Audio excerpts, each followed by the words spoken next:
அதனால் போன ஆண்டு இதே பிரச்சனைக்கு ஆர்ப்பாட்டம் நடத்தாத திராவிட முன்னேற்ற கழகம் இந்த ஆண்டு நடத்துறாங்கன்னா அண்ணா பல்கலைக்கழக பிரச்சனையை திசை திருப்ப வேண்டும்.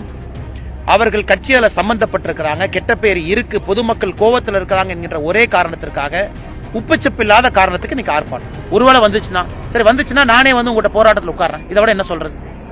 வராதுன்னு சொல்லிட்டோம், வர போறதில்லைன்னு சொல்லிட்டோம், எந்த காரணத்திற்கும் வர விடமாட்டோம்னு சொல்லிட்டோம். இதையும் தாண்டி நீங்க அண்ணன் இன்னும் கொஞ்சம் சொல்லுங்க அண்ணா, இதையும் நான் உங்களுக்கு சொல்றேன்.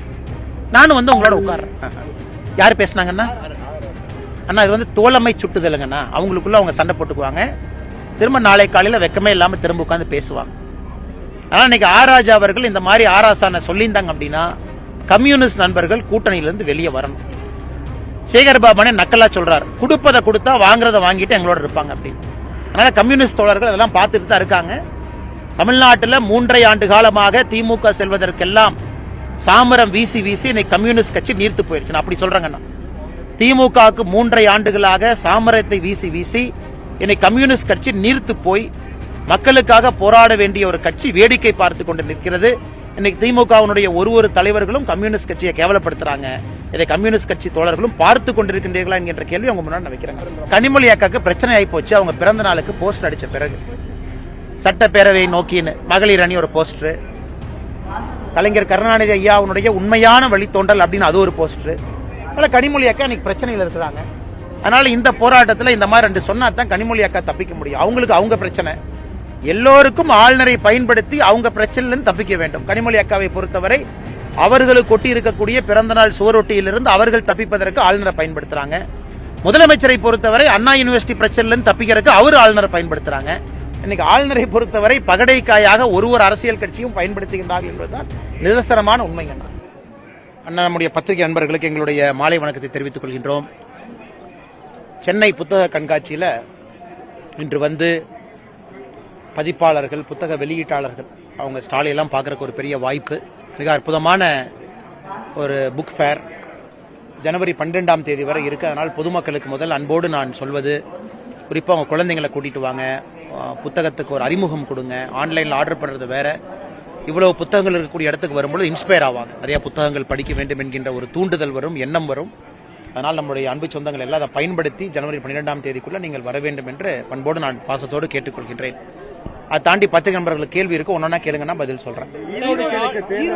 ஈரோட்ல இருந்து திருப்பி தமிழ்நாட்டில் தேர்தல் களம் வந்து சூடு பிடிச்சிருக்கு.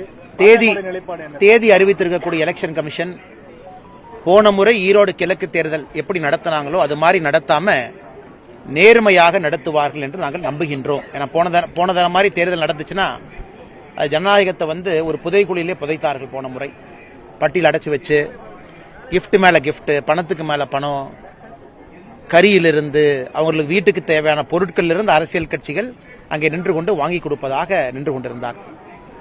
இந்த முறை ஈரோடு கிழக்கு தேர்தல் கான்ஸ்டிடியூஷன் படி அது நடத்தப்பட வேண்டும்.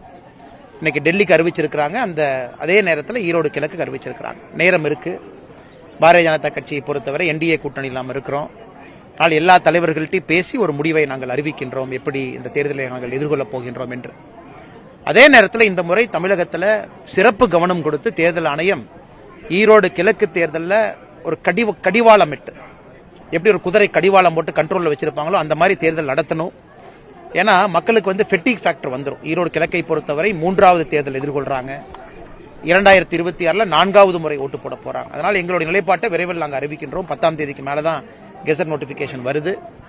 அதை தாண்டி வேற கேள்விங்க. தொகுதி மக்களுக்கு நீங்க என்ன சொல்ல விரும்புறீங்க சார்? ஈரோடு தொடர்ந்து ப்ரொடெஸ்ட் இன்னைக்கு காலையில பாத்தீங்கன்னா நிறைய இடங்கள்ல வந்து ப்ரொடெஸ்ட் மத்த கட்சிக்காரங்களுக்கு டினை பண்ணிருக்காங்க. ஆனா இன்னைக்கு பாத்தீங்கன்னா தமிழ்நாடு இருக்கிற எல்லா இடங்கள்லயும் வந்து திமுக இதை முடிச்சுட்டு உங்களுக்கு வர திரும்ப வராங்க ப்ரொடெஸ்ட் நடந்திருக்கு. ஆனா ஆச்சரியமான விஷயம் என்னன்னா, ஒரு உப்புச்சப்பில்லாத காரணத்திற்கு திராவிட முன்னேற்ற கழகம் நாங்க வந்து ஒரு ஆர்ப்பாட்டத்தை அறிவிக்கின்றோம் என்று அறிவித்து அந்த ஆர்ப்பாட்டத்தை இன்னைக்கு பண்ணியிருக்கிறாங்க. உப்புச்சப்பில்லாத ஒரு காரணம் என்ன? உப்புச்சப்பு இல்லாத காரணம் நமக்கு தெரியும். 1970 தமிழ்தாய் வாழ்த்து வந்துச்சு. அதுவும் உண்மையாக இருக்கக்கூடியதிலிருந்து வெட்டி ஒட்டி ஐயா கலைஞர் கருணாநிதி ஐயா அதை கொண்டு வந்தாங்க. அதன் பிறகு 1991 அம்மையார் ஜெயலலிதா அம்மா இருக்கும் பொழுது சட்டப்பேரவையில் தமிழ்தாய் வாழ்த்து ஒலிக்க ஆரம்பித்தது. 1970 அரசு விழாக்கள் அதை பயன்படுத்தினாங்க. 1991 இந்த மரபு இருக்கு.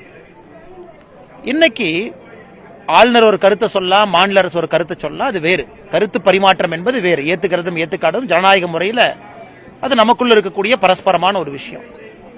ஆளுநர் போன ஆண்டு கருத்து சொன்னாங்க, நீங்க ஜனநாயக முறைப்படி அதை ஏத்துக்கலையே, அது வேற. அதற்காக நாங்க ஆர்ப்பாட்டம் செய்வோம் என்று இந்த ஆண்டு. போன ஆண்டு ஏன் திமுக ஆர்ப்பாட்டம் பண்ணல? போன ஆண்டு இதேதான் ஆளுநர் சொன்னாரு. போன ஆண்டு இதே விஷயத்தை தான் வலியுறுத்தினாரு. தமிழ்தாய் வாழ்த்து முழுமையாக ஒழித்த பிறகு ஆளுநர் அங்கிருந்து வெளியேறினாங்க. அப்படின்னா அவங்க தமிழ்தாய் வாழ்த்துக்கு மரியாதை கொடுத்திருக்கிறாங்க. ஆளுநர் அவர்கள் செய்தி குறிப்பில் தன்னுடைய விளக்கத்தையும் தெரிவித்திருக்கிறார்கள். தமிழ் மொழியின் மீது, கலாச்சாரத்தின் மீது மிகப்பெரிய ஒரு மரியாதை வைத்திருக்கிறார். எத்தனை ஆளுநர் தமிழ்நாட்டை சாராதவங்க ஒரு தமிழ் மொழியை கத்துக்கிட்டு பேசுறாங்கன்னு சொல்லுங்கண்ணா? குறைந்த ஆளுநர் மட்டும்தான். RN ரவி அவர்களை பொறுத்தவரை பாரதியார் கவிதையிலிருந்து பேசுறாங்க. அதனால் போன ஆண்டு இதே பிரச்சனைக்கு ஆர்ப்பாட்டம் நடத்தாத திராவிட முன்னேற்ற கழகம் இந்த ஆண்டு நடத்துறாங்கன்னா அண்ணா பல்கலைக்கழக பிரச்சனையை திசை திருப்ப வேண்டும். அவர்கள் கட்சியால சம்பந்தப்பட்டிருக்கிறாங்க, கெட்ட பேர் இருக்கு, பொதுமக்கள் கோவத்தில் இருக்கிறாங்க என்கின்ற ஒரே காரணத்திற்காக, உப்புச்சப்பில்லாத காரணத்துக்கு இன்னைக்கு ஆர்ப்பாட்டம். காவல்துறை எப்படி அனுமதி கொடுத்தீங்க? தமிழ்நாட்டில் எந்த அரசியல் கட்சியும் இன்னைக்கு சமுதாய பிரச்சனையாக இருக்கக்கூடிய அண்ணா பல்கலைக்கழகத்தினுடைய அந்த பாலியல் குற்றத்தில் ஈடுபட்ட நபர்களை கண்டித்து வேகமாக நீதி கொடுங்கன்னு ரோட்டுக்கு வந்தா கைது பண்றீங்க. பாரதிய ஜனதா கட்சியினுடைய மகளிர் அணியை கைது பண்ணி ஆட்டுக்கொட்டாய் அடைக்கக்கூடிய ஆட்டுக்கொட்டாயில் அனுப்புறீங்க. அதெல்லாம் நீங்க கேவலப்படுத்துகின்றோம் என்று சொல்லி காவல்துறை அவர்களை கேவலப்படுத்திக் கொண்டிருக்கிறது. நடந்து போனா கைது. அப்படி இருக்கும் பொழுது எப்படி திமுகவுக்கு அனுமதி கொடுத்தீங்க? அதனால்தான் கம்யூனிஸ்ட் கட்சியினுடைய தோழர்கள் சொன்னதை மறுபடியும் நான் இந்த இடத்துல நினைவுபடுத்த விரும்புறேன். தமிழ்நாட்டில் அறிவிக்கப்படாத எமர்ஜென்சி நடந்து கொண்டிருக்கிறது. இது நான் சொல்லி இந்த அரசியல் காரணம் பீங்க. கம்யூனிஸ்ட் கட்சியினுடைய தோழர்கள் சொல்றதை மறுபடியும் நான் இந்த நேரத்தில் வலியுறுத்துறேன்.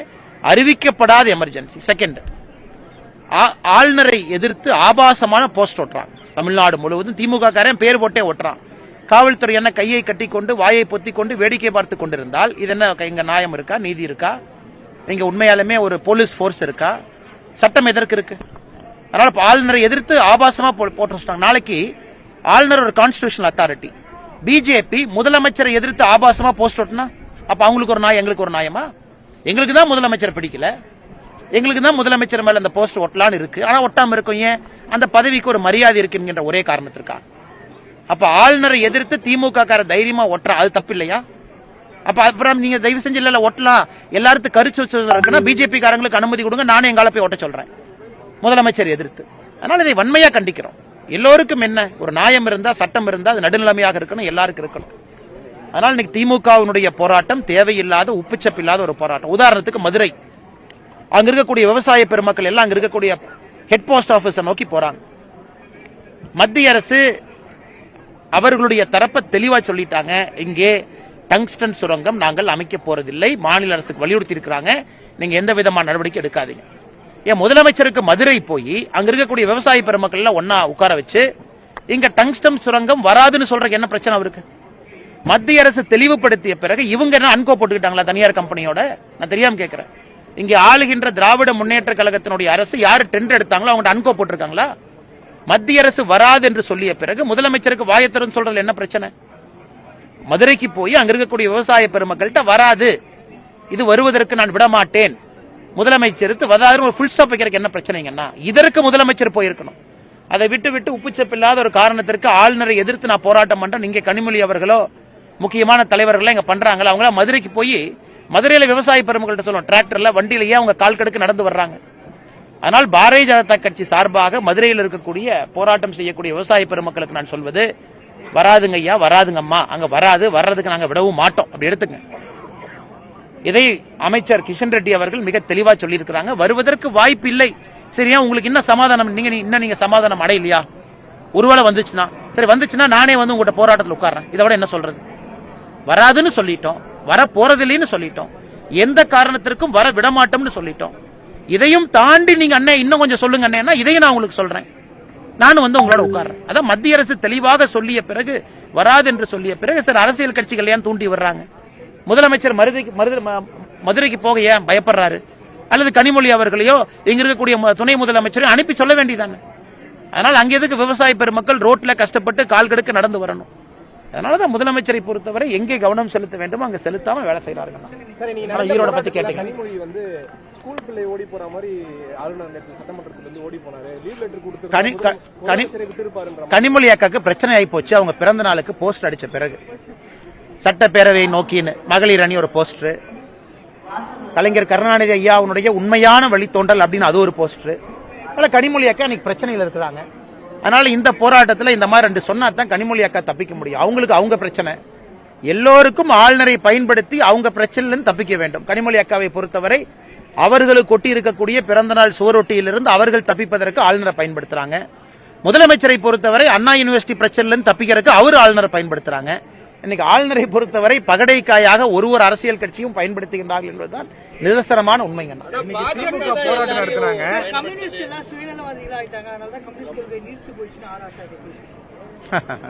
யார் பேசினாங்கன்னா அண்ணா இது தோழமை சுட்டுதலுங்கண்ணா. அவங்களுக்குள்ள அவங்க சண்டை போட்டுக்குவாங்க, திரும்ப நாளை காலையில வெக்கமே இல்லாம திரும்ப உட்கார்ந்து பேசுவாங்க. ஆனா இன்னைக்கு ஆராஜா அவர்கள் இந்த மாதிரி ஆராசான சொல்லியிருந்தாங்க அப்படின்னா கம்யூனிஸ்ட் நண்பர்கள் கூட்டணியிலிருந்து வெளியே வரணும். சேகர்பாபு நக்கலா சொல்றாரு, கொடுப்பதை கொடுத்தா வாங்குறத வாங்கிட்டு எங்களோட இருப்பாங்க அப்படின்னு. அதனால கம்யூனிஸ்ட் தோழர்கள் அதெல்லாம் பார்த்துட்டு தான் இருக்காங்க. தமிழ்நாட்டில் 3.5 ஆண்டு காலமாக திமுக செல்வதற்கெல்லாம் சாமரம் வீசி வீசி இன்னைக்கு கம்யூனிஸ்ட் கட்சி நீர்த்து போயிருச்சு. நான் அப்படி சொல்றேங்கண்ணா, திமுகவுக்கு 3.5 ஆண்டுகளாக சாமரத்தை வீசி வீசி இன்னைக்கு கம்யூனிஸ்ட் கட்சி நீர்த்து போய் மக்களுக்காக போராட வேண்டிய ஒரு கட்சி வேடிக்கை பார்த்து கொண்டு நிற்கிறது. இன்னைக்கு திமுகவினுடைய ஒரு தலைவர்களும் கம்யூனிஸ்ட் கட்சியை கேவலப்படுத்துறாங்க. இதை கம்யூனிஸ்ட் கட்சி தோழர்களும் பார்த்து கொண்டிருக்கின்றீர்களா என்கின்ற கேள்வி அவங்க முன்னாடி நான் வைக்கிறேன். திமுக இன்னைக்கு போராட்டம் நடத்தினாங்க, சட்டவிரோதமாக ஒன்று கூடுதல் அப்படின்னு சொல்லிட்டு ஒரு திமுக மேலேயே போலீசார் வழக்கு போட்டிருக்காங்க. அண்ணே வழக்கு நீங்க போடுங்க, எதற்காக சேர விட்டீங்க? என் கேள்வி அதான். பாரதிய ஜனதா கட்சியை சேர விடுறீங்களா? இல்ல. அன்னைக்கு நம்ம முன்னாள் ஆளுநர் தமிழிசை சவுந்தரராஜன் அக்கா இங்க அண்ணா யூனிவர்சிட்டி பல்கலைக்கழகத்துக்கு போகும்போது எப்படி கைது பண்ணீங்க? ஒரு முன்னாள் ஆளுநரை ரோட்ல நடக்க விடாம கைது பண்ணி ஏத்துட்டு போனீங்க. அக்கா கையில கூட ஒரு சின்ன காயம் ஏற்பட்டிருக்கிறது. அண்ணன் சீமான் அவங்களை எப்படி கைது பண்ணீங்க? அக்கா சௌமியா அன்புமணி ராமதாஸ் அக்காவை எப்படி கைது பண்ணீங்க? இல்ல அதிமுகவினுடைய நண்பர்களை தலைவர்கள் எப்படி கைது பண்றீங்க? அதே திமுகவுக்கு ஏன் பண்ணலின்னு தான் நான் கேட்கறேங்க. நீங்க உப்புக்கு சப்பானியாக இல்ல பத்திரிகை நண்பர்கள் கேள்வி கேட்டுருவாங்கறதுக்காக சும்மா ஒரு எஃப்ஐஆர் அன்லாஃபுல் அசம்பிளி, அது ஒரு உப்புச்சப்பு இல்லாத எஃப்ஐஆருங்கண்ணா. 50 ரூபாய் ஃபைன் கட்டிட்டு வெளியே வந்துடலாம் கோர்ட்ல. அதை வச்சு என்ன பிரயோஜனங்கண்ணா? அதனால் நான் கேட்பது ஆளும் கட்சிக்கு ஒரு நீதி, எதிர்கட்சிக்கு ஒரு நீதினா சட்டம் எதற்காக இருக்கு? அம்பேத்கரையாவை பத்தி வாய்களையே பேசுறீங்களே. அம்பேத்கரை அரசியலமைப்பு சட்டத்தில் எழுதியிருக்காரா? ஆளும் கட்சி சட்டம் எதிர்கட்சி சட்டம்னு பிரிச்சு எழுதியிருக்காரா? ஒரே சட்டம் தானே எழுதியிருக்காரு. சட்டமன்ற தேர்தலுக்கு 1 வருஷம் தான் இருக்கு. ஈரோடு எலெக்ஷன் லாஸ்ட் எலெக்ஷனா? என்னை பொறுத்தவரை எல்லா எம்எல்ஏக்களும் நன்றாக இருக்க வேண்டும். எல்லா எம்எல்ஏக்களும் நன்றாக இருக்க வேண்டும். அப்படித்தானே பை எலெக்ஷன் எப்ப வரும்? நிறைய இறந்து போனா தானே வரும். யாரும் இறக்கக்கூடாது, நல்லா இருக்கணும். இது கடைசி தேர்தலா இருக்கட்டும், மெயின் எலெக்ஷனுக்கு முன்னாடி. அதே நேரத்தில் எனக்கு தெரிஞ்ச ஈரோடு கிழக்கு தேர்தலில் வாக்கு சதவீதம் 40-50% தாண்டுமாங்கிற ஒரு சந்தேகம் எனக்கு இருக்கு. ஆனா மக்கள்கிட்ட நான் வைக்கக்கூடிய வேண்டுகோள் என்னன்னா, 1 ஆண்டு காலம் இருந்தாலும் உங்க ஜனநாயக கடமை அது. 1 ஆண்டு காலம் இருந்தாலும் இல்ல நான் 2021 போட்டு 23 போட்டு மறுபடியும் 24 போடுறேன் அப்படின்னு நீங்க யோசிக்காதீங்க. ஏன்னா மறுபடியும் 26 நீங்க போடணும். அதனால் எல்லோரும் ஜனநாயக கடமை ஆற்றுங்க. எங்களை பொறுத்தவரை கூட்டணி கட்சி தலைவர்களிடம் பேசிட்டு எங்கள் முடிவை அறிவிக்கின்றோம். அதே நேரத்தில் எலெக்ஷன் கமிஷனுக்கு ஒரு குழுவை இங்கிருந்து அனுப்ப போறோம். போன டைம் எலெக்ஷன் கமிஷன் எந்த வேலையுமே செய்யலீங்கன்னா, தமிழகத்தை பொறுத்தவரை அதிகாரிகள் எந்த வேலையும் செய்யல. அதனால் இந்த முறை நாங்க சிறப்பு அதிகாரிகளை வெளியிருந்து அனுப்பணும்னு கேட்க போறோம். முதல்ல இருந்து போன டைம் பிரச்சனையானதுக்கு அப்புறம் பாதியில் அனுப்பிச்சாங்க வெளியிருந்து அதிகாரிகளை. இன்னைக்கு வெளியிருந்து அதிகாரிகளை போட்டு தேர்தல் நடத்தணும். திமுகவினுடைய பணபலம் படைபலத்தினுடைய கொட்டத்தை இந்த தேர்தல் அடக்க வேண்டும் என்றால் தேர்தல் ஆணையம் நாணயமாக, நேர்மையாக, நடுநிலையாக இருக்க வேண்டும் என்பது எங்கள் கருத்து. நன்றி அண்ணா. Thank you Anna. By Anna.